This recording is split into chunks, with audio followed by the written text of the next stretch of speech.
तीन जौहर का साक्षी रहा है राजस्थान का यह किला।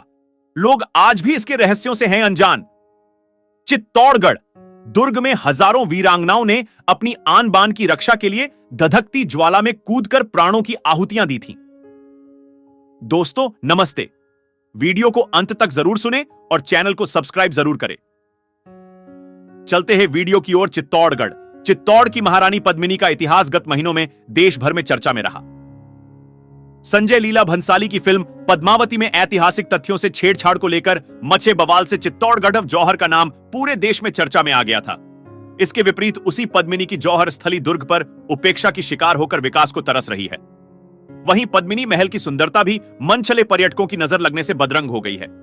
तीन जौहर का साक्षी रहा है दुर्ग चित्तौड़गढ़ के वीर वीरांगनाओं का नाम। इतिहास के पन्नों में स्वाभिमान आक्रांताओं के सामने झुकने के बजाय मर मिटने के लिए पहचाना जाता है।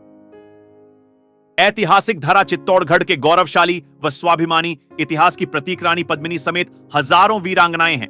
इनके जौहर की गाथाएं सदियों तक भुलाई नहीं जा सकती, मगर जौहर स्थलों की पहचान जिम्मेदार विभाग की उपेक्षा से गुम होने की स्थिति में है। चित्तौड़ का गौरवशाली इतिहास तीन जौहर का साक्षी रहा है। इनमें हजारों वीरांगनाओं ने अपनी आन बान की रक्षा के लिए धधकती ज्वाला में कूदकर प्राणों की आहुतियां दी थी। मुगलों व आक्रांताओं के आक्रमण के समय ये तीनों जौहार हुए हैं। तीन जौहर स्थलों में से दो के बारे में लोग लगभग अनजान हैं। एक जौहर स्थल विजय स्तंभ व गौमुख कुंड के पास स्थित है। इसके लिए यहां एक छोटा सा साइन बोर्ड लगा हुआ है। वहीं दो अन्य जौहर स्थलों में एक कुंभा महल में सुरंग तथा दूसरा भीमलत कुंड के पास बताया जाता है। इनका भी जिक्र न जौहर स्थली के रूप में है और न यहां जौहर करने का संकेत चिन्ह लगा है। इनके बारे में आम लोगों को कोई जानकारी नहीं है। पुरातत्व विभाग उदासीन दुर्ग पर अन्य ऐतिहासिक धरोहरों के समीप उनका नाम लिखने के साथ ही उसके इतिहास की संक्षिप्त जानकारी लिखे बोर्ड या शिलालेख लगे हैं। दुर्भाग्य की बात है कि जौहर के लिए देश में पहचान रखने वाले स्थान पुरातत्व विभाग की उदासीनता के कारण उपेक्षित है। जौहर स्थलों की पहचान व विकास की मांग लेकर जौहर स्मृति संस्थान समेत अन्य लोग प्रयास कर चुके हैं। संस्थान ने पुरातत्व विभाग को कई पत्र लिखे, मगर कुछ नहीं हुआ।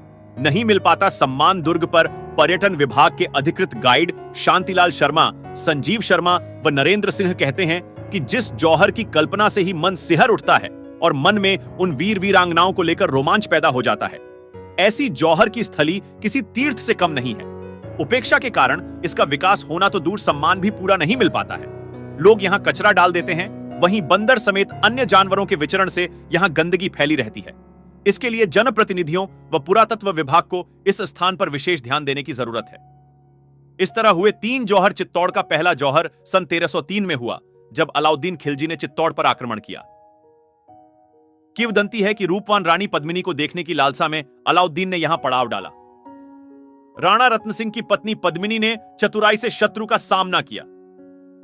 अपनी मर्यादा व राजपूती स्वाभिमान की खातिर पद्मिनी ने विजय स्तंभ के समीप 16,000 रानियों, दासियों व बच्चों के साथ जौहर की अग्नि में स्नान किया था।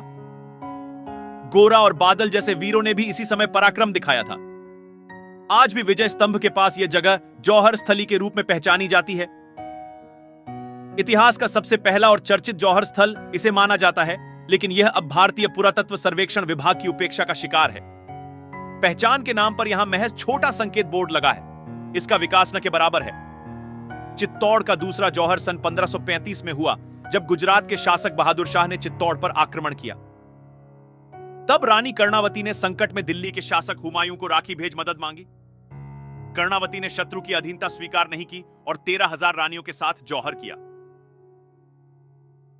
तीसरा जौहर 1567 में हुआ, जब अकबर ने चित्तौड़ पर आक्रमण किया।